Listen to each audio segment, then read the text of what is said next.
안녕하세요. 뽀얀거탑의 아나운서 류일합니다. 여러분 한 주 동안 잘 지내셨나요? 오늘은 김광진 교수님 나오셨어요. 안녕하세요. 네, 안녕하십니까. 오랜만입니다. 오랜만에 뵙습니다. 네, 네, 그동안 잘 지내셨어요? 그냥 너무 바쁘게 지내고 있어서 살이 좀 빠진 것 같아요. 계속 빠지고 있는데요. 더 빼야죠. 뭐. 나도 네, 모르겠지.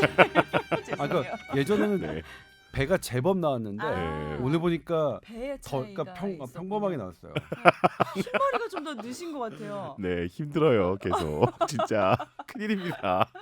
네, 우리가 이제 방송 전에도 얘기했지만 네. 어떤 나의 직업적인 그 특수성이 나의 전문성이 나의 삶 전체를 힘들게 하거나 장악하게 해서는 안 된다는 컬럼이 최근에 이제 유명한 외국 의학 잡지에 실렸거든요. 네. 그 사람들이 이제 자기가 능력이 있는 사람, 전문성이 있는 사람들은 그것이 갖고 오는 어떤 일, 그다음 바쁨 이런 네. 것들로 해서 내 평범한 사람들이 사실은 희생되잖아요. 누구에게나 시간은 24시간이니까. 근데 이제 그분 쓰신 분은 제가 보기엔 외과 의사 같아요. 저도 전부 다 읽지는 못했거든요. 이 앞부분에 기사로 소개되는 부분만 읽었는데 그래서 저도 저는 물론 그런 특별함이나 이런 건 없지만 그런 누구에게나 삶은 24시간이다. 그러면 내가 놓치고 있는 것, 그러니까 내가 어떤 거를 바쁘고 어떤 많이 하는 거는 내가 분명히 놓치고 있는 것들도 있다는 거잖아요. 그래서 네. 그런 부분을 많이 생각하게 됐어요. 그러니까 김광진 교수님도 너무 이렇게 본인이 갖고 있는 VIP 그런 환자풀 네, 그런 거에 너무 이렇게 어. 하지 마시고 사실 내 주변에 평범한 일상들을 많이 하는 게 좋을 것 같아요. 자, 그래서 오늘도 조동찬 의학 전문 기자 나오셨고요. 네, 안녕하십니까? 네. 자, 오늘은 사연 2개와 또 본격 주제 준비를 해봤는데요. 먼저 사연부터 그러면 소개를 해드릴게요. 이분은 여름 감기로 고생하고 있습니다 하고 메일 제목을 보내주셨어요. 이 더운 여름에 감기에 걸려서 땀 뻘뻘 흘리면서 따뜻한 물을 열심히 마시고 계시다고 하셨는데 약을 먹어도 잘 낫지를 않는데 여름 감기 왜 걸리는 걸까요? 본인 생활을 잘 관찰해 봤을 때 의심스러운 거는 아침에 수영을 다니는데 이게 영향이 있을까요 하셨어요. 수영을 너무 좋아하는데 감기도 안 걸리고 수영도 할 수 있는 방법은 없을까요? 물어보셨네요. 네. 이건 여름 감기라는 표현을 사실 쓸 필요가 없는 게 사실 감기는 뭐 사시사철 다 걸리는 겁니다. 그쵸. 네, 언제든 겨울에 더 많이 걸리는 거 그럴 맞지 뿐이죠. 않나요? 네, 그렇죠. 그래서 이걸 저희가 이해하려면 감기가 이제 생기는 원인이 두 가지가 있는 거죠. 사실은 내부 요인이 있고 외부 요인이 있는 건데 내부 요인이라는 건 본인이 가지고 있는 면역력, 내가 병으로부터 내 몸을 지켜낼 수 있는 능력이 어느 정도 되느냐가 일단 핵심인 거고요. 외부 요인이 이제 이야기하셨던 것처럼 겨울에 주로 감기를 유발할 수 있는 바이러스들이 유행을 한다든지 그 감기를 앓고 있는 사람들이 주변에 많아서 전염이 될 확률이 높아진다든지 네. 혹은 체온이 낮아질 수밖에 없으니 네.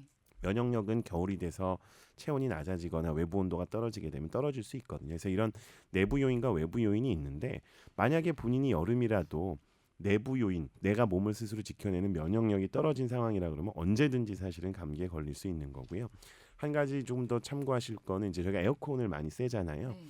그런 게 온도 차이에 의해서 생길 수 있는 면역의 저하라든지 감염의 확률이 좀 높아지는 것도 있고 레지오넬라라고 해서 냉방기 같은 것들을 통해서 들어오는 균들도 있습니다. 그래서 여름에 감기가 안 걸리는 건 아니고요. 무조건 사시사철 감기는 다 걸릴 수 있고 내 몸이 약해졌으면 감기에 걸릴 수 있다라는 거라서 감기는 저희가 그냥 의학적으로 생각할 때는 내 몸이 조금 쉬어야 된다라는 신호를 보내고 있는 거라서 수영을 하신다 그러면 너무 피로하지 않게 좀 쉬셨다가 하시면 충분히 수영도 하고 감기도 안 걸리실 수 있을 것 같습니다. 네.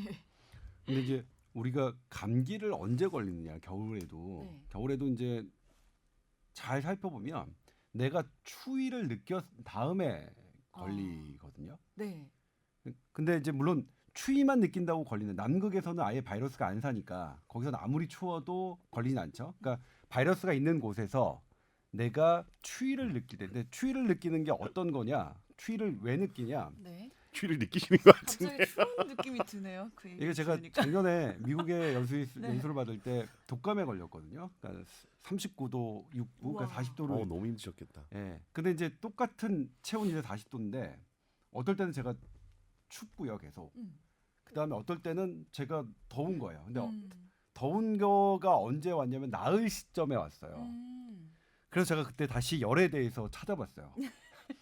열이 똑같은 열인데 왜 나는 느낌이 다를까? 네. 똑같이 열날 때는 땀나고 원래 더 그러는데 추워요, 나는 본인은. 춥고 네. 춥게 느끼는 것과 나는 왜 똑같은 체온인데 어떨 때는 춥게 느끼고 어떨 때는 덥게 느끼느냐. 그리고 덥게 느끼는 순간은 제가 낫는 순간인 걸 아는 거예요.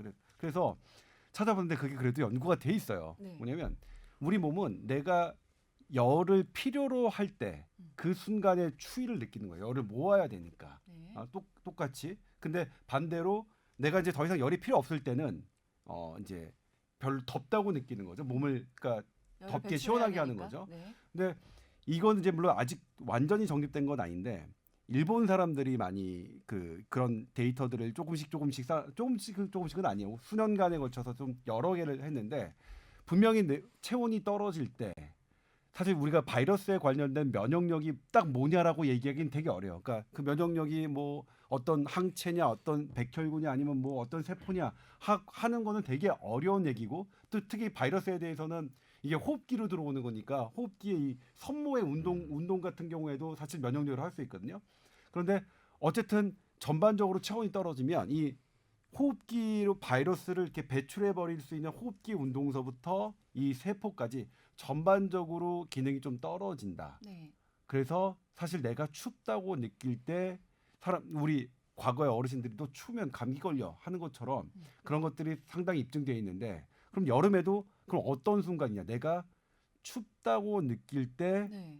감기에 걸리기가 쉬운 거죠. 감기 바이러스라는 거는 이제 그 낮은 온도, 그다음에 건조한 곳에서 살아서 겨울보다 습기가 높고 따뜻한 여름은 감기를 일으키는 바이러스가 상대적으로 덜하긴 하나 늘 존재하는 것이고 이 늘 존재하는 바이러스 환경에서 내 몸이 무언가 춥다고 느끼는 것과 이렇게 딱 매칭이 되면 그때는 감기에 걸릴 수 있다고 보여지는 거예요. 제가 드리는 말씀은 과학적인 근거 수준은 높진 않습니다. 그러니까 물론 다 저널에 나와 있긴 하지만 네. 이것들이 이제 정설로 받아들여지는 건 아닌데 체온과 면역의 관계는 그런데 이런 부분들이 좀 있었다. 근데 저는 저를 돌이켜 봤을 때는 맞는 것 같아요. 그러니까 제가 언제 감기에 걸리냐, 맞아요. 언제 독감에 걸리냐 그러면 네. 항상 추위를 느낀 다음이에요. 어디서 한 누구 만나기로 했는데 예쁘니까 예전에 이제 제가 그 대학교 다닐 때도 그 건강할 때 왜 감기 걸렸냐면 예쁜 여성을 기다리면 아무리 추워도 감기 안 걸려요. 근데 왜요? 너무 친구를 기대돼서. 친구를 만나려고 딱 겨울에 했는데 네. 얘가 늦게 와면 바로 감기에 걸려요. 그리고 친구를 야, 너 때문에 감기 걸렸어 그러는데 멘탈리티의 차이네요. 의도가 있는 것 같네요. 아니 근데 겨울에는 어떻게 보면은 본인이 이제 신경을 많이 쓰잖아요. 감기에 걸릴 수도 있고. 근데 여름은 좀 방심하는 측면도 저희가 있는 것 같아요. 오늘도 저는 아침에 일어났는데 너무 추운 거예요. 보니까 내가 덥다고 아주 시원한 옷을 입고 에어컨도 틀고 자고 창문 열고 자서 아침 되니까 너무 추운 거예요. 에어컨을 켜고 창문을 여셨다고요? 아니 에어컨은 켰다 껐다 하고 네. 창문은 기본적으로 좀 열어놓고 자고 이런 식으로 이제 더우니까 그러니까 그 에너지 아파트는 효율이 떨어지는 그 지적하려고 하셨죠. 아니 그 네. 아파트는 너무 과도하게 에어컨을 이렇게 그러니까 중앙 난방식인가 그러니까 하는 거예요? 아니면 개별입니다. 개별이에요. 예. 네. 그래서 저희가 스스로 이제 방심을 하게 되니까 여름 감기가 생각지도 않게 오는 경우가 또 많은 것 같아요. 저는 네. 참고로 지금 저희 집에 에어컨이 없습니다. 설치를 안 했어요. 그래요. 어떻게 여름을 나요? 그러니까 이제 어떻게 여름을 날 것이냐라 지금 하고 있어요. 이사 가셨어요? 새로 가신 네, 거예요? 제가 작년에 이제 여름이에요? 와서 첫 여름인데 빨리 설치하세요. 지금 일단 에어컨을 설치하지 않기로 결정을 했어요. 한번 견뎌보자. 이번 여름 한번 나와보자. 아니 왜 그런 결정을 저 해봤는데 진짜 더위 먹었어요. 왜 그런 짓을 하셨어요? 저 지난번에 한번 해봤거든요. 근데 이제 한 가지는 뭐냐면 확실하게 저는 지금도 에어컨 바람이 싫어요. 그러니까 예를 들면 이제 아주 시원한 저도 싫어해요. 시원한 이런 그러니까 예전엔 아니니까 제가 30대 때만 하더라도 못 참았죠. 더운 걸 절대로 못 참았는데 나이가 드니까 이제 더운 거는 뭐 그렇게 힘들지 않고 예전보다 덜 힘들고 추운 거는 예전보다 훨씬 힘들어서 여름에도 근데 한 가지가 뭐냐면 예전에 에어컨을 켜놓고 잘 때는 어떤 경우였냐면 조금 추운 으슬으슬. 느낌을 계속 있었어요. 근데 지금은 뭐냐면 역시 그거와 반대로 더운 느낌은 있긴 하지만 몸이 느끼는 반응은 저는 그렇게 나쁘진 않아요. 아직은 견딜만해요. 그쵸. 근데 지금 시점에서 열대야가 아직 안 왔기 때문에 네. 제 주변 사람들이 너 열대야 오면 오면 너 아마 그제서 죽음일걸요? 그런다 이렇게 네. 하는데 한번 그것도 경험해 보려고요. 와. 굳이 그런 경험을 또 자처하셔서 아니 하시다니. 유리안 선생님께서는 어인 이후로 에어컨을 아 그때 잠깐 에어컨이 고장 나가지고 고쳐야 되는데 뭐가 이렇게 문제가 안 생겨가지고 돼가지고요. 강제적으로 한번 며칠간 없이 살아봤는데 그렇구나. 미쳐버리는 줄 아. 알았거든요. 제가 진짜. 제 별명이 18도예요. 아. 왜 18도냐면 진료할 때 항상 18도로 해놓습니다. 나 어감이 또 18이어서 갑자기 깜짝 놀랐어요. 근데 이게 좀 노셨나 봐요. 진료를 받는 분들 입장에서는 너무 힘드실 수 있잖아요. 추울까봐? 추우신 거죠. 그러니까 어. 저는 항상 18도 18도가 열이 좋은데 많으신 전 진짜 열이 스타일인가 봐요. 많거든요. 18도면 제일 제일 거의, 낮은 겁니다. 낮은 예, 온도잖아요. 그래서 그걸 이제 몇 도씩 좀 올려보려고 하는데 그러니까 안 되는 거죠. 그래서 겨울에도 저는 진료할 때 선풍기를 그 미니 선풍기를 진료실에 갖다 놓고 있고 항상 교수실에서도 이제 선풍기를 틀어놓고 있죠. 그리고 옷 다 이렇게 편한 옷으로 반팔 입고 있고 겨울에도 되게 이런 거 심각한. 보면은 열이 많고 적고의 이런 체질의 차이가 좀 있죠. 있긴 있는 것 같아요. 있죠. 예. 정말. 저도 그래요. 저도 사실 뭐 이렇게 친구들 진료하면 저는 열이 되게 많은 체질이고 그래요? 실은 어렸을 때 저는 근데 지금은 제 상태를 좀 아는데 어렸을 때 제가 2번 정도 쓰러진 적이 있었어요. 그러니까 쓰러지는 게 그 당시에는 이제 제가 중학교 2학년 때니까 경기인지 아닌지를 구분할 수 못하죠. 없는 나이 그 의학 지식이었는데 지금으로 보면 경기는 아니었어요. 근데 제가 이제 체육을 하다가 쓰러지니까 네. 당연히 선생님이 이제 집으로 뭐 친구들한테서 데려갔고 저희 부모님은 당연히 뭐 대학교 그때 신촌 세브란스에 갔었어요. 그때 이제 고 이한열 열사를 수술하셨던 그 당시에 신경외과에서 되게 총망 맞는 그 되게 대가였던 분이 저희 고모부랑 고등학교 친구였어요. 그래서 그분한테 이제 가서 여러 가지 검사를 했는데 사실 뭐 나올 건 없죠. 근데 나올 게 없으면 당연히 뭐 그때 어른들이 하는 거는 이제 한의원에 데리고 갔는데 한의원에서 하시는 말씀이 이건 되게 열이 많이 나는 거라서 이 열이 뭐 위에 올라와서 거기 쓰러진 거다 이렇게 진짜? 말씀하세요. 근데 사실 이제 이게 현대의학 관점에서 보면 제가 신경외과를 전공하긴 했지만 사실 그렇진 않아요. 열사병이나 해서 전반적인 체온이 확 증가되는 게 아니면 그 설명은 맞지 않는데 근데 그 다음에 어떤 게 있었냐면 제가 중학교 3학년 때인데 그때도 역시 체육을 하고 있었어요. 근데 그 중학교 2학년 때 쓰러졌던 그런 비슷한 느낌이 와서 바로 그냥 복도에 누웠어요. 그 복도가 이제 빈혈 이런 건 아니고요. 네 빈혈은 아니고요. 그때 빈혈 검사도 다 했었거든요. 근데 어쨌든 그래서 제 몸을 차갑게 하니까 정말로 그게 사라졌어요.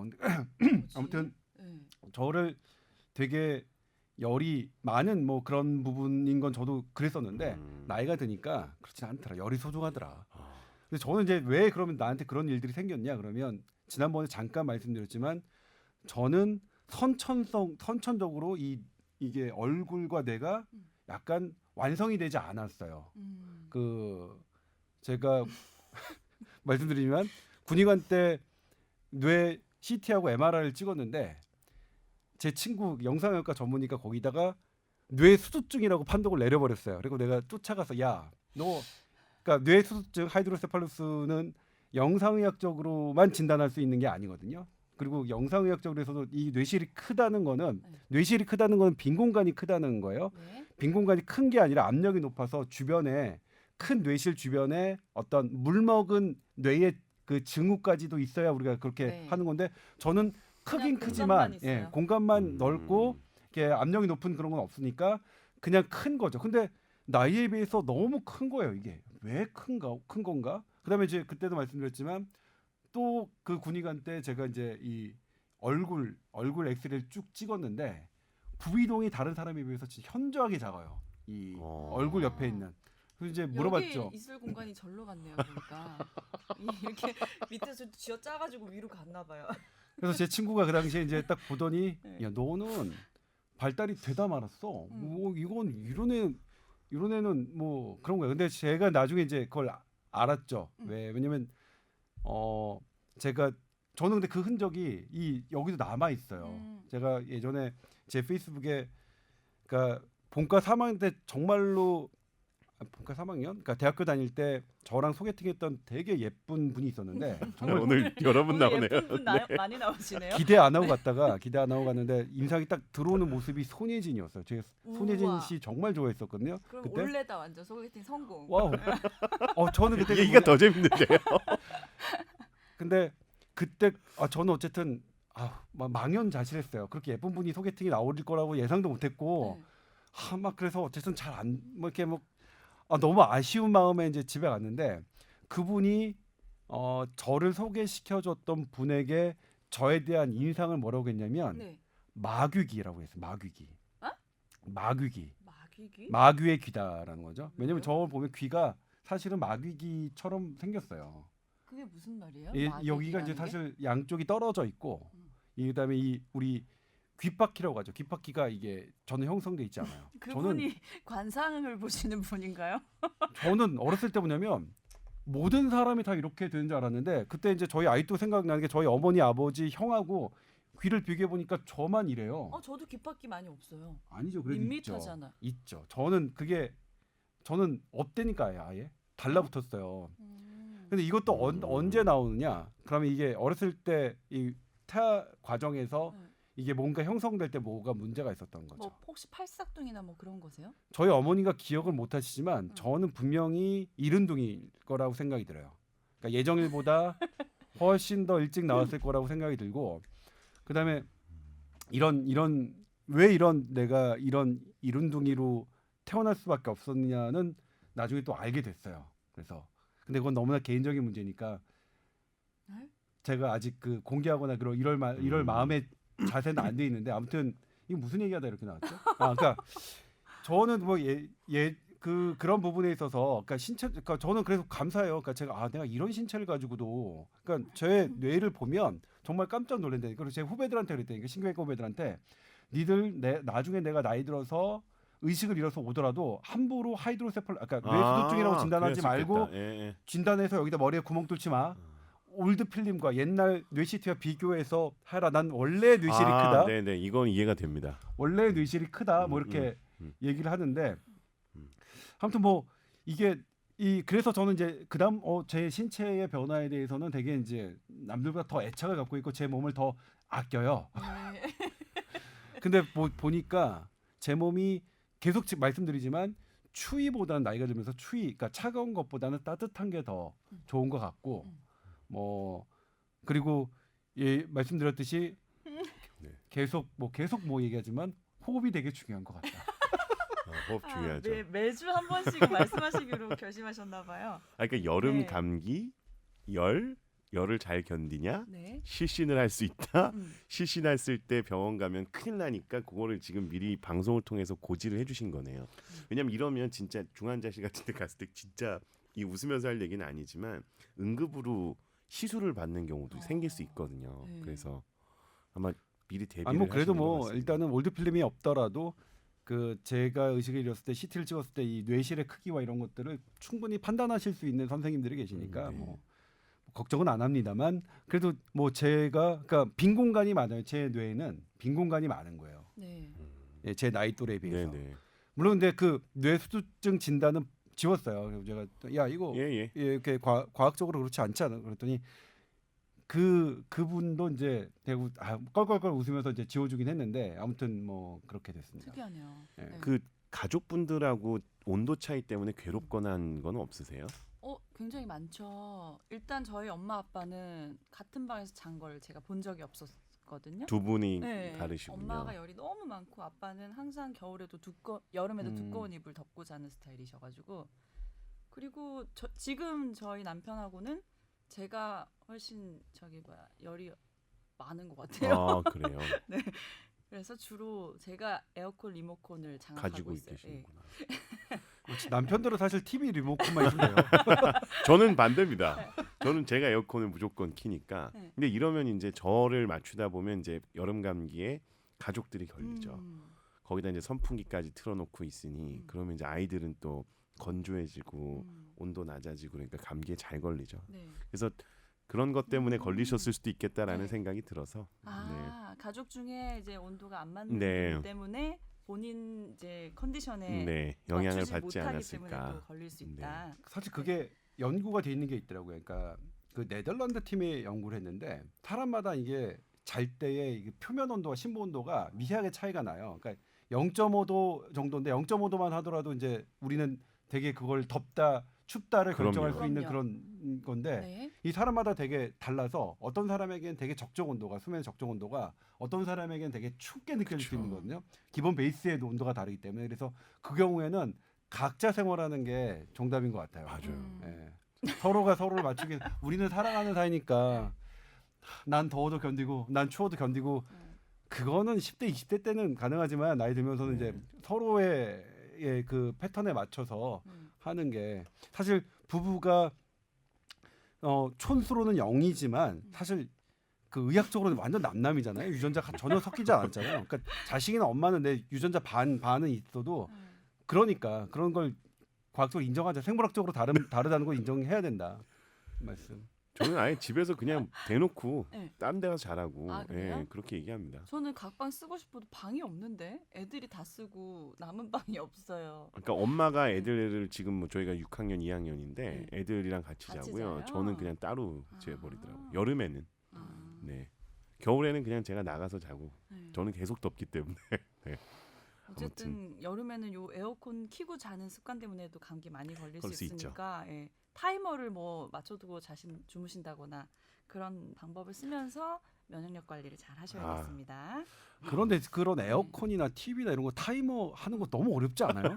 아니요, 버튼 하나만 누르면 돼요. 그래요? 선배님 기계치시구나. 아니에요. 그렇진 않은데. 별거 아닌 게 어렵다고 하시니까. 아니 저도 모릅니다. 아, 그 뭐냐면 차라리 예전에 선풍기 있잖아요. 이렇게 딱 네. 돌려가지고 띠리리리 아, 하는 거. 이렇게 더 아날로그 좋아요. 세대들이 네.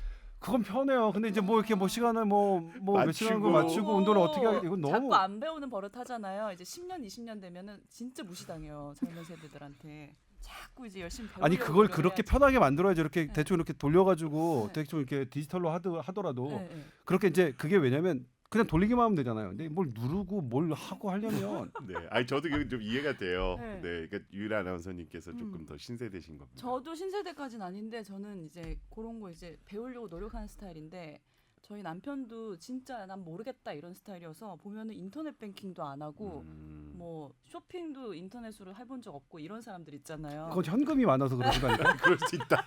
네, 그럴 수 있겠네요.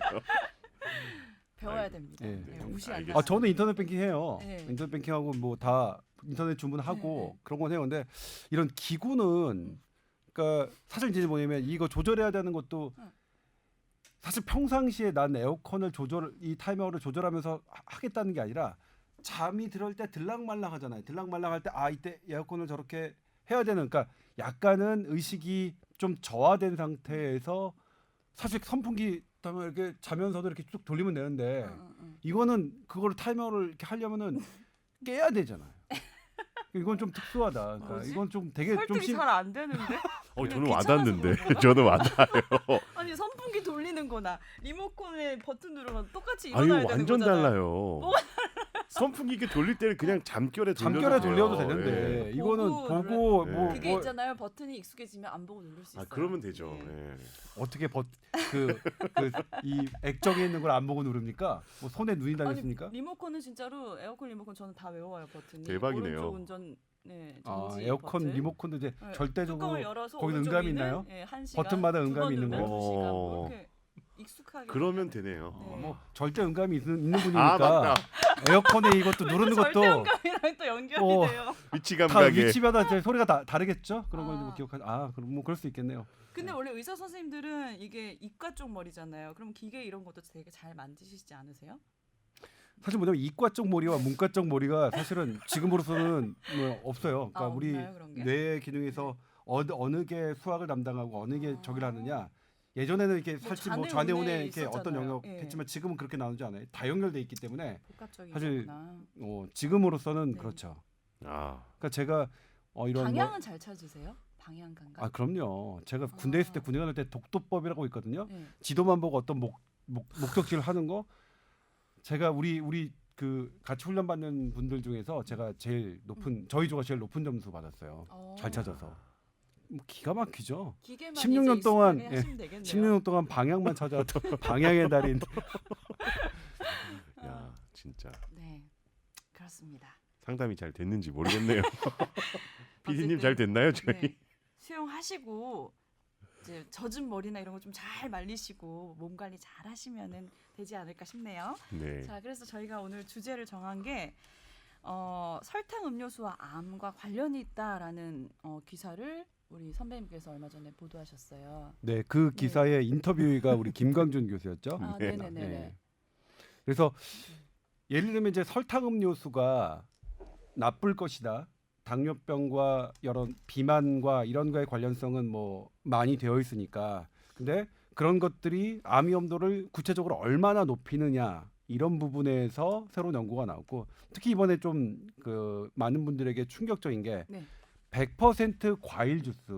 과일은 우리가 건강을 위해서 네. 챙겨 먹는 건데 네. 이 100% 그러니까 설탕을 첨가하지 않은 100% 과일 주스 역시 네. 설탕 음료수만은 만큼 위험하진 않았지만 네. 그것도 어느 정도 상관관계로 비만, 당뇨병에 영향이 있고 암 위험도를 높였다라는 연구 결과가 네. 유럽에서 그러니까 영국 의학 저널에서 게재가 됐는데 이제 원 연구는 프랑스 연구팀이 했고 소르본 대학의 연구팀이 했고 이제 그 부분에 대해서 오늘 김광준 교수의 이제 전공 분야기도 해서 그 부분에 네. 대해서 얘기를 나눠볼까 합니다. 그러니까 진짜 이해 안 되는 게 100% 과일 주스면 우리가 건강에 좋으려고도 일부러 막 채소 섞어가지고 갈아 마시기도 하고 섞어가지고 갈아 마시기도 하고 그렇잖아요. 네. 근데 어떻게 이게 몸에는 안 좋을 수 있다는 거죠? 근데 제가 네. 여쭤보고 싶은 게 저 지금 수박 주스를 주셨잖아요. 죄송해요. 아니 제가 아니요. 과일 주스를 그런 거 드렸네요. 아니고. 그러니까 저는 되게 주스를 좋아하거든요. 네. 과일 주스도 좋아하는데 실제로 말씀하셨던 것처럼 100% 과일 주스라고 하는 게 두 가지가 있더라고요. 네. 그러니까 100% 과일 주스라는 게 정말 집에서 과일을 다 갈아서 아무런 첨가물을 넣지 않고 주스를 만든 경우가 있고 그거 말고 과일 성분은 100%다. 근데 거기에 다른 어떤 성분들이 추가적으로 들어갔을 수도 있어요. 네. 근데 이제 이번 연구에서는 그런 것도 다 배제했으니까 조금 정확한데 네. 대부분의 경우에는 성분 자체, 과일의 성분 자체에는 변화가 없지만 뭔가 첨가물이 들어가는 경우가 더 많습니다.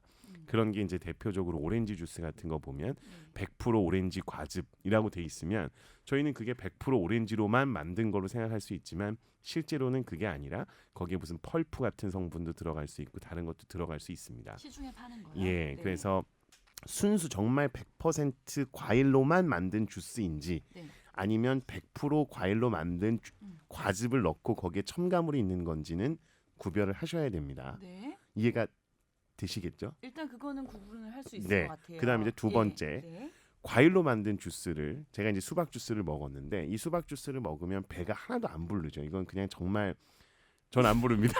아니, 저희는 부를 수 아, 있는데. 그런가요? 네. 이 주스를 만드는데 들어가는 실질적인 수박의 양, 부피는 네. 이거의 몇 배 정도잖아요. 네, 갈았으니까. 따라서 이거를 먹었을 때는 포만감을 느끼기가 훨씬 더 그러니까 어렵죠. 네. 과일 자체를 먹었으면 포만감을 쉽게 느낄 테지만 갈아서 먹으니까 포만감이 느껴지지가 않고 그러면 이거 말고 다른 음식을 먹거나 하는 데 있어서도 주스 마시면 제가 밥을 먹고 나서도 주스를 마실 수 있지만 밥을 먹고 나서 과일을 먹으면 이거를 만드는 만큼 소모된 양의 과일을 먹을 수가 없습니다. 그래서 네. 주스를 만드는 순간 섭취량의 증가가 가능해지고요. 평소 먹는 것보다 더 많이 그렇죠. 섭취할 수 있다. 훨씬 쉽게 많이 섭취할 수 말씀이시죠. 있고 네. 거기에 더해서 일반적으로 그냥 과일에 들어있는 당분은 소화가 되는 과정에서 당이 올라가고 하는데 시간이 필요한데 주스를 만들면 되게 쉽게 흡수가 흡수율이 됩니다. 높아지죠. 예, 그래서 네. 그러한 복합적인 이유 때문에 사실은 과일 주스보다는 과일 그 자체가 더 건강상에 있어서는 유리하죠. 네. 그런데 이제 궁금한 게 100% 집에서 만약에 내가 이제 뭐 아무것도 설탕도 안 넣고 아무것도 네. 안 넣은 상태의 100% 과일 주스를 만들어 먹는데 이게 왜 암 발생률이 높아진다는 거죠? 아, 그러니까 그렇게 이해하실 수 없다라고 제가 설명을 사전에 드린 게 네. 과일 주스를 갈아서 드시는 분의 기본적인 성향은 이야기 드렸던 것처럼 쉽게 당분을 섭취하거나 좀 더 많은 양을 드시기 쉬워지기 때문에 생활 습관상에서 이 과일 주스 자체의 문제가 아니라 다른 과일 주스라든지 당분의 섭취량이 증가하기가 쉽고 좀 더 빨리빨리 뭔가를 해야 되고 스트레스도 많이 받고 이런 복합적인 요인을 가지고 있는 사람일수록 과일 주스를 선호하고 그러다 보니 다른 요인들이 함께 작용해서 암 발생률을 증가시키는 거다. 이해하시면 될 것 네, 같습니다. 그거에 이제 김광준 교수가 그때 저희가 인터뷰할 때도 중요하게 짚어주셨는데 네. 이 연구는 뭐냐면 이렇게 설탕 음료나 아니면 이렇게 과일 100% 그러니까 단 음료를 좋아하는 사람들의 특징이 고열량, 그다음에 고지방, 그다음에 아주 짠 음식을 먹는 것과 네. 같이 이제 묶여져 있어요. 연결돼 연결돼 있어요. 그래서 네. 그런 것들이 복합적으로 암염을 높였을 것이다라고 하는 건데 딱 이게 제가 그래요. 인과관계가 있는 게 아니라 습관을 얘기한 거예요. 그러네. 그러니까 예. 어떤 습관의 표현형인 예, 거죠 이게. 예. 예. 그러니까 습관의 뭐 지표 물질이라고 그렇죠. 하나 뭐 그렇게 네. 근데 이제 이거는 인과관계는 할 수 있는 거죠. 이게 전향적으로 해서 음. 암이 없는 사람들을 9년 동안 한 거기 때문에 이런 습관을 갖고 있는 사람, 담요를 많이 마시는 사람들이 이런 습관을 공통적으로 갖고 있고 이런 공통적으로 갖고 있는 사람에게서 전반적인 암과 특히 유방암, 대장암이 증가한다는 것은 인과관계로 할 수 있는 연구긴 해요. 맞습니다. 네, 네. 예, 인과관계로 할 수 있는 연구인데 다만 이거를 이제 딱 적어. 그건 아니라는 딱 거죠. 저거라고 꼬집기에는 여러 우리 수가 있다. 여러 습관들이 겹쳐져 있기 때문에 네. 그런 거죠. 근데 이 얘기는 우리가 정말 많이 했었잖아요. 그러니까 예를 들면 처음에 저랑 이제 예전에 김원주 교수가 기억하실지 모르겠지만 칼슘을 먹는 것과 네. 칼슘 약을 먹는 게 네.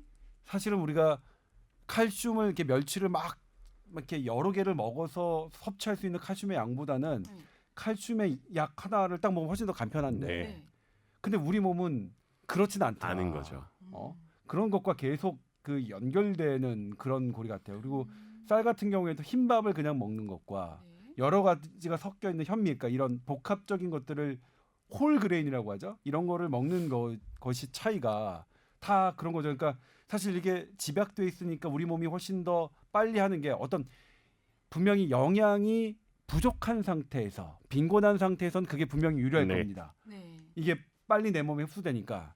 그런데 영양이 과잉된 상태에서는 그게 계속 지속되다 보면 이게 당이 들어갔을 때 인슐린이 즉각 분비되고 즉각 분비되고 하는 것들이 계속 쌓이면 결국 이런 나의 몸에 이런 기능들이 깨져서 결국 이런 결과들이 오는 거니까 실은 이게 주는 메시지는 일관되게 있는 것 같아요. 그러니까 우리가 했던 편리함, 그러니까 우리 몸은 사실은 되게 있는 그대로다. 있는 그대로라서 우리가 편하게 하려고 하는 것들이 실은 어떤 특별한 상황에서는 그러니까 내가 어떤 이게 뭔가가 안 좋은 상태에서 단기적으로는 대단히 이득이 되지만 네. 그것이 습관이 돼서 나의 어떤 일상이 된다면 네. 그건 공짜가 아니다. 편하면 그러니까 진짜로요. 어떤 먹는 네. 것에 대한 공짜는 아니다라는 그 부분 같아요. 네.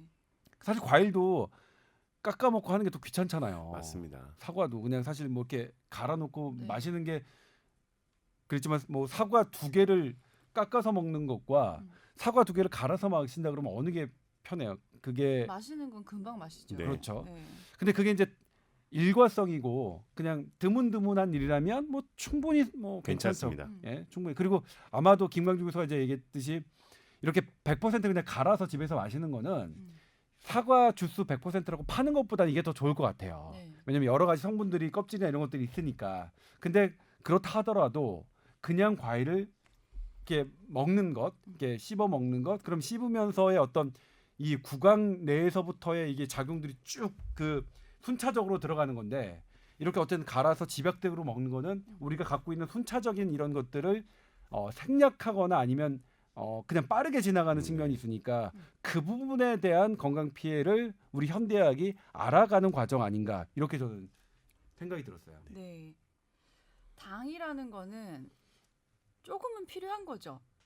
당연한 거죠. 조금이 아니라 절대적으로 필요하죠 당은. 근데 우리가 너무 과잉으로 먹고 있어서 네. 문제인 그렇죠, 거죠? 그렇죠. 당은 절대적으로 필요한 거죠. 네. 그러니까 예전에 그러니까 3대 영양소가 있잖아요. 당, 탄수화물, 단백질, 지방이 있는데 네. 예전에는 뇌세포가 당만 탄수화물만 이용하는 줄 포도당만 이용하는 줄 알았어요. 근데 지금은 아니죠. 이제 일주일 정도가 지나면 뇌세포도 일주일 동안 어떤 영양 공급이 부족하면 단백질과 지방, 심지어 지방까지 이용할 수 있다는 것들이 나오니까 네. 그렇긴 하지만 어쨌든 간에 이 뇌가 이용할 수 있는 주로 이용하는 거는 포도당이죠. 당이다. 되게 중요하죠. 네. 그리고 당뇨병 환자가 당뇨병이 컨트롤이 안 돼서 치매가 걸릴 위험도가 한 2배 정도 높거든요. 그거는 이제 네. 당뇨병이 계속 염증 반응을 일으켜서 그 염증 물질 중에 일부는 그 뇌 혈관 장벽을 통과해서 뇌로 가기도 하거든요. 이런 것들이 네. 이제 한다고 돼 있는데 그것보다 더 높은 게 뭐냐면 저혈당에 빠지면, 그러니까 당뇨병은 사실 혈당이 계속 높은 것만을 당뇨병이라고 하지 않거든요. 네. 이게 높았다가 음. 어떨 때는 저혈당에 빠지고 이게 이 컨트롤이 혈당이 잘안 되는 컨트롤 안 되는 게 이제 상태인 거죠. 당뇨병의 뭐 적이라고 한다면 이 안 됐을 때 저혈당에 빠졌을 때가 그 치매 위험도가 상당히 높거든요. 그렇기 때문에 당이 우리가 지금 당의 과잉을 얘기하는 거지. 네. 당의 과잉, 당을 너무 빨리 흡수하는 것의 문제를 얘기하는 것이지 당이 필요 없다. 이건 아닌 거죠. 그러면 그 양이 하루에 한 잔 정도 마시는 건 괜찮나요? 뭐 어떻게 나왔는 무슨 거예요? 뭐 한 잔이요? 뭐 음료수 이렇게 주스 같은 거. 아, 예, 한 잔 정도는 전혀 문제 없습니다. 아, 네. 네. 네.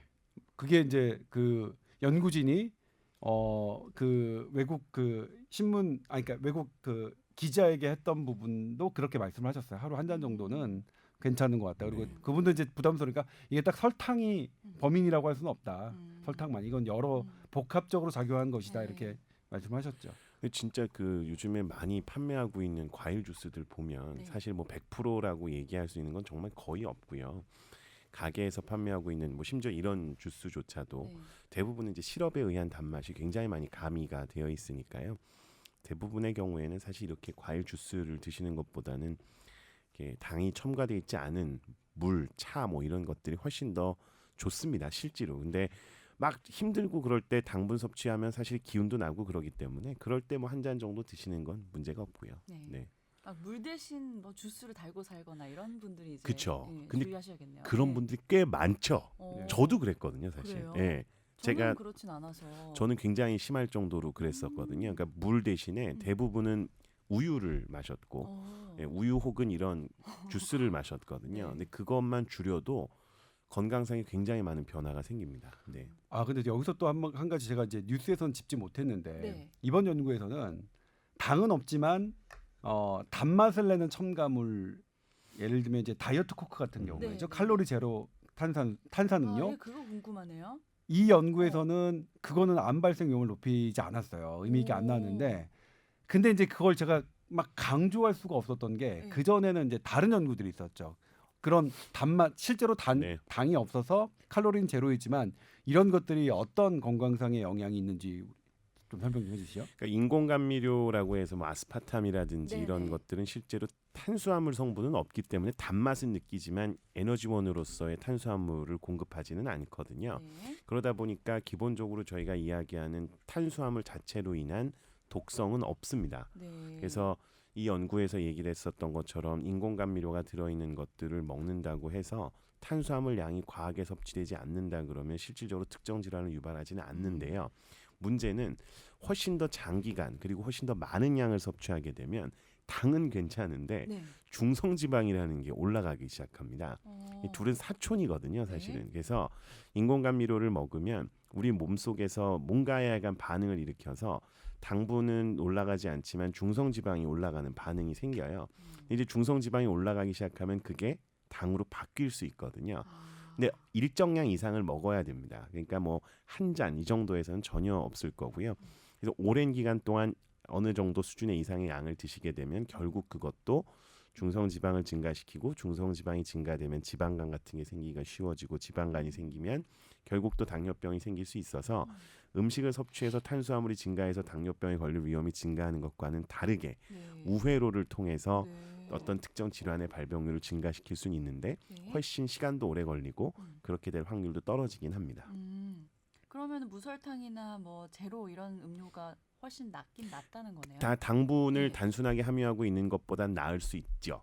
네, 근데 그것도 많은 양을 섭취하고 오래 먹으면 문제될 수 있다라고 이해하시는 게 맞겠습니다. 그리고 또 그렇게 단맛, 그러니까 실제로 그 다이어트 코크가 딱 먹을 때는 그 나의 혈당이 올라가진 않지만 네. 이 단맛이라는 것은 계속 단맛을 추구하게 하는 그런 성향을 불러일으키거든요. 네. 단 걸 먹으면 예를 들면 아이스크림 한 숟갈 먹으면 또 먹고 싶어지잖아요. 그런 것처럼 이게 이렇게 돼 있거든요. 이 시스템이. 그렇기 때문에 그런 면에서도 그렇다. 그러니까 내가 다이어트 코크로는 혈당이 올라가지 않지만 이걸 이 단맛을 느끼는 것은 또 다른 단맛을 찾게 나를 만들 수 있다. 그런 면에 이 두 가지 측면에서 이제 좀 생각해 볼 수 있는 거죠. 되게 중요한 포인트입니다. 예. 그러니까 다이어트 콕 같은 거를 드시는 분들을 보다 보면 다른 거에서 당분을 섭취하는 경우가 꽤 많아요. 네. 왜냐하면 여기서 충족이 안 됐기 때문에 그 스낵이라든지 네. 초콜릿이라든지 무슨 이런 것들로 전체 당분 섭취량이 증가하는 경우가 꽤 많습니다. 네. 그래서 다이어트 그것 콕을 자체는 먹고 자제력을 미친 듯이 가지면 되는 그러면 아무 문제가 없겠죠. 네. 근데 그러기가 정말 어렵다는 거. 아, 네. 네.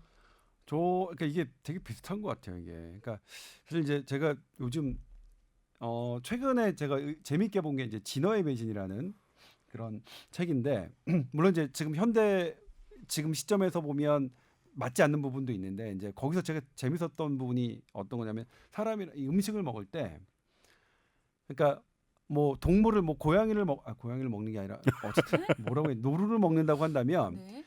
이 동물들이 노루의 전체 그러니까 발부터 머리끝까지 이렇게 통으로 먹는 사람들이 영양 불균형이 안 생긴대요. 네. 여러 인류학적 연구에서. 네. 그러니까 어떤 특정 부위만 먹는 거. 예를 들면 우리 돼지도 삼겹살만 되게 좋아하잖아요. 그리고 소도 뭐 안창살, 등심 뭐 이런 것만 우리가 먹는데 네. 사실 음식의 개념은 원래 자연에 있는 동물들의 음식의 개념은 발끝부터 머리까지, 그러니까 장까지 다 먹어야, 그러니까 골고루 그래야 이제 영양의 불균형이 없다는 거라서 어떤 하나의 음식에 천착하는 그 식습관은 안 나쁘다는 좋아요. 거죠.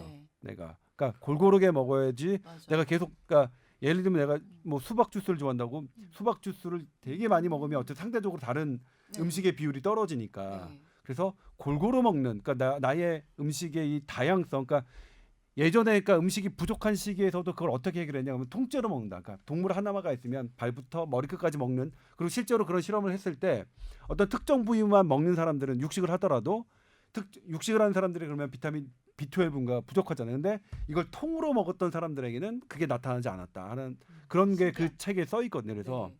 보면 우리는 다시 이제 현대 이야기 뭐 그렇게 해서 진화 유전자 이런 걸 딱 해서 다시 돌아가 보면 우리 몸은 그 와일드 타입이다. 야생형으로.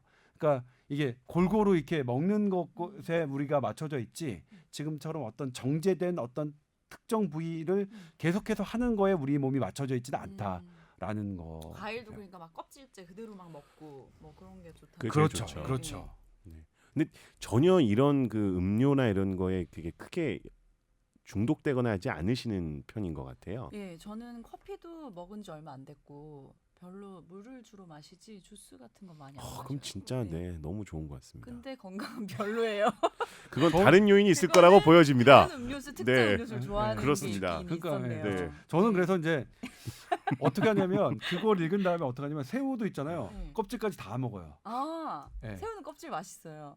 그러니까 머리 껍질도 네, 다 네, 먹어요. 네. 그러니까 제가 저도요. 그래요? 네. 오. 좋은 습관을 가지고 근데 계시는군요. 뭐 바닷가재나 게 이런 건 그건 먹을 순 이제 없잖아요. 그렇죠. 그러니까 네. 이게 씹는 거 가능하니까 네. 제가 먹을 수 있는 그러니까 먹을 수 있는 머리가 어디가 있냐 보니까 새우밖에 없더라고요. 새우가 멸치. 그 멸치도 이제 뭐 예전에는 멸치 이렇게 다 머리 떼고서 먹었는데 지금은 뭐 멸치도 그냥 네. 진화의 배신을 읽고. 근데 진짜 저는 맞다고 생각해요. 그래서 그렇죠. 여쭤보고 싶은 여자분들이 사실은 더 이렇게 정제된 거를 좋아하시잖아요. 그렇죠. 보통 뭐 네. 지금처럼 말씀하신 거칠 거 좀 네. 정제되지 않은 거에 비해서는 훨씬 더 이렇게 좀 아담한 걸 좋아하는데 그러다 보니까 이제 그런 부분들이 여자분들한테서 여러 호르몬이라든지 이런 질환들이 많이 생기는 거랑도 연관이 있다라는 보고도 있습니다. 아, 그래요? 그래서 제가 의외라고 생각하는 게 우리 아나운서님은 별로 그런 게 없으신 것 같아요. 저는 비위가 진짜 강하고 네. 못 먹는 음식은 없어요. 저는 참. 좀 남자 같아요. 네. 그렇게 직성은. 보여요. 그렇게 보여요. 겉으로 봤을 땐 굉장히 아니요. 여성 이렇게 그렇게- 단아한 그렇게- 스타일이지만 뭐. 실제로 식사 체격도 있고 체격 딱. 전 진짜 아무거나 잘 먹어요. 아, 네. 뭐 그렇게 보여요. 네. 그래 그 아무거나 잘 드셔야 그 체격을 유지하시죠. 저는 뭐 체격에 대한 부분은 말씀드리지 아니 않겠습니다. 마르다고 다 좋은 게 아니잖아요. 그럼요. 그러니까요. 네. 좋다고요. 보기 좋잖아요. 예. 네. 떡대 있어서 좋아요. 친하시군요, 두 분이. 네, 아, 이런 대화하면 친한 겁니까? 네 그렇게 느껴집니다. 뭐, 네. 이런 대화 이런- 하면 안 되겠네요. 뭐 이런 대화밖에 할 게 없어요. 네. 뭐. 좀 그렇게 할 수 있는 한도 내에서는 이렇게 좀 노력을 좀 해보는 것도 나쁘진 않겠네요. 그러니까 꼭 예. 말씀드리고 싶었던 게 이렇게 음. 뭔가 갈아서 먹거나 하는 행위 자체가 음. 얘기하셨던 것처럼 효율성을 높이고 우리 몸속에서 빠른 흡수를 하거나 시간 단축하는 데는 도움이 되지만 결국 그 행위 자체는 긴 시간을 두고 보면 그다지 효율적이지 않은 겁니다. 왜냐? 네. 그걸로 인해 생기는 문제점도 반드시 수반을 하기 때문에 음. 그래서 이런 것도 뭐 한두 번은 계속 말씀드리지만 문제가 없지만 네. 되도록이면 진짜 날 것 있는 그대로가 더 좋다. 아, 그리고 이런 거를 선호하시는 분들은 대부분은 다른 부분에서도 유사한 행태를 보이게 되죠. 잘 안 움직인다든지. 편법을 좋아하시는 뭐 분들인가요? 약간 그럴 수 있죠. 저도 뭐 정도를 가야 되나요 그러면? 그런 부분이 있습니다. 너무 힘들고 바쁘니까 그냥 쉽고 빠른 길만 찾으려고 네. 하는 것과 일맥상통하는 부분도 있고요. 네. 이럴수록 굉장히 고학력자 네. 그리고 막 이렇게 머리를 쓰는 직업, 몸을 움직이지 않는 음. 경우 그런 사람들이 대부분 이런 걸 선호해요. 네. 예, 지금 방금 김광준 교수님께서 말씀하신 게 그 연구 내용에 있는 거예요. 이걸 선호하는 분들이 고학력이고 몸을 잘 움직이지 않으려고 하고. 제가 고학력이 아닌가 봐요. 주스를 안 좋아하는 거 보니까. 아, 프랑스입니다. 아, 네, 다행이네요. 네, 아, 오늘 설탕 음료수와 암과 관련된 얘기를 하다가 결론이 부지런한 사람이 돼야겠다라는 아주 철학적인 결론이 나왔네요. 느린 사람이 되면 돼요. 네, 그러니까 그렇죠. 느리게 그냥. 네. 네. 예. 진짜 여유 있고, 네. 여유 있고 네, 정도를 가고, 네, 네, 느긋하고 네. 그 가끔 마시는 거는 괜찮다. 아주 가끔은 뭐 네. 가끔은 괜찮죠. 예, 네. 괜찮다. 네. 일주일에 2번까지는 제가 볼 땐 특정 음료는 특히 더더욱더 그렇습니다. 특정 그 음료 오늘 말한 그 특정 음료는 아예 하루에 한 잔도 안 된다는 연구 결과도 최근에 나왔잖아요. 아 그렇지만 네. 제가 볼 때는 그건 사기라고 봅니다. 그래요, 선생님? 제발 이 말이 맞았으면 좋겠네요. 네. 이것도 마찬가지예요. 이거 저희 기사 나갔을 때 제가 그냥 반응이 눈에 보이는 게 네. 그럼 뭐 먹고 사냐 뭐 이럴 거예요. 야 100% 과일 주스 나쁘다 그러면 뭐 먹고 살라는 얘기냐? 드셔도 된다니까요. 그게 문제가 아니라 이거는 어쨌든 저희의 생활 습관을 보여주는 지표일 수 있으니 네. 그런 의미에서 해석하시는 게 맞을 것 같습니다. 그런 거 같아요. 저는 그러니까 예를 들면 공부를 열심히 하기로 결정을 했어요. 그런다고 내가 매일매일 공부를 다 뭐 10시간 할 수는 없잖아요. 네. 그러니까 공부를 열심히 하는 그 방향성은 놓고 음. 공부를 하다가 놀고 싶으면 좀 놀아야죠. 네. 사람이. 그러니까 근데 이게 그러니까 이렇게 하는 게 방향성은 맞는데 그러니까 네. 술도 안 마시는 게 방향성이 맞죠. 네. 근데 뭐 마시고 싶을 때는 마시고 네. 그다음에 과일 주스 그다음에 뭐 심지어는 설탕 탄산수 하더라도 음. 콜라나 사이다 하더라도 안 맞는 게 방향성은 맞지만 네. 뭐 마시고 콜라 땡기면 마셔야죠. 그렇죠. 마셔야죠. 그래서 제가 요즘 술을 끊었다는 얘기를 주변에 많이 하고 다니잖아요. 네. 그래야지 좀 덜 먹어져서 그런가요? 아니 이제 방향성을 잡는 거죠. 너무 과음하니까 나 이제 끊었어 주변에 얘기하고 나서 아니 한 번 그래도 정도는 이제 그 실수를 마시는 류 거니까. 아나운서가 네. 과음을 하신다고 그렇게 얘기하시지만 네. 실은 절제를 되게 잘하세요. 네. 술자리에서. 그랬어요? 예, 절제 되게 잘하시더라고요. 선배님 항상 먼저 취해서 못 보신 거 아니야, 아니에요? 저는 취한 게 아니라 네. 저는 이제 졸려서 이제 뭐 일찍 그렇죠. 집에 가고 뭐 네. 뭐 그런 거죠 뭐. 바쁘시니까 피곤하시잖아요. 아 그게 아니라 저는 네. 술이 워낙 약하니까 그런 거죠. 저는 술 끊었다고 얘기했다가 네. 정말 대박 당했거든요. 왜요? 왜냐면 술 끊었다고 얘기하니까 네가 술을 끊어 이러더니 이제 슬슬 꼬시기 시작하죠. 그러면 이제 몇 번 미루잖아요, 저희가. 네. 안 만날 수 있잖아요. 그걸 핑계로 해서. 근데 한 번 만났는데 어떻게든 뭐 한 번은 만나게 되니까 그때 이제 또 그 유혹을 이기지 못하고 네. 폭발을 하다 보면 네. 결국 끊기는 못 끊어 이러면서 더 많이 먹고 네. 그 다음엔 망신만 당하는 거죠. 끊었다더니 얘 봐라 이러고 있다 뭐. 근데 진짜 그게 더 위험할 수도 있습니다. 차라리 그냥 네. 조금씩 먹고 있는 게 낫지 끊고 참았다가 한 큐에 칵 가는 수가 있기 때문에 조심해야 됩니다. 그렇죠. 뭐 그러면 오랜만에 먹으니까 더 빨리 네, 취하고 확 먹어요. 필름 끊겼어요. 그래서 제가 지난주에 그럼에도 불구하고 이제 네. 우리가 뽀얀거탑이 그 건강 그 의학 방송이기 때문에 술은 아닙니다. 술은 그러니까 한 잔에 하루에 한 잔 소주 한 잔의 분량이라도 치매 위험도를 높인다는 게 이제 우리나라 연구에서도 나왔고 외국 연구에서 나왔고 방향성은 술도 안 마시는 게 좋죠. 근데 뭐 코카콜라 사이다도 마찬가지고요. 근데 네. 저는 개인적으로 그렇습니다. 그냥 그래도 땡길 땐 하고 네. 물론 안 하는 게 좋다는 건 알고 그러니까 네. 근데 이제 하나는 술 같은 경우에도 평소에 계속 마시는 거하고 어떻게 순간적으로 확 가음해서 음. 완전히 맛이 가는 거 어느 게 더 안 좋냐? 후자가 안 좋고 후자가 안 뇌에는 좋죠. 네. 적어도 뇌에는 네. 그렇기 때문에 꾸준히 한 잔씩 먹는 게 더 안 좋지 않아요? 그게 네. 건강에는 어떨지까 뭐 그거는 내과적으로 어떤 암위험도나 뭐 이런 뭐 간의 문제는 어떤지 모르겠어요. 근데 뇌로만 보면 그렇게 일정 기간을 마시는 것보다 네. 필름이 끊기는 게 더 안 좋아요. 뇌로만 보면. 어쩐지 요즘 단어도 잘 안 떠오르고 말이 잘 안 나오고 그렇더라고요. 알코올성 아니요, 근데 치매라는 자제 용어가 잘하시니까. 있습니다. 그 되게 자제를 잘하시죠. 저는 네. 되게 놀랐어요.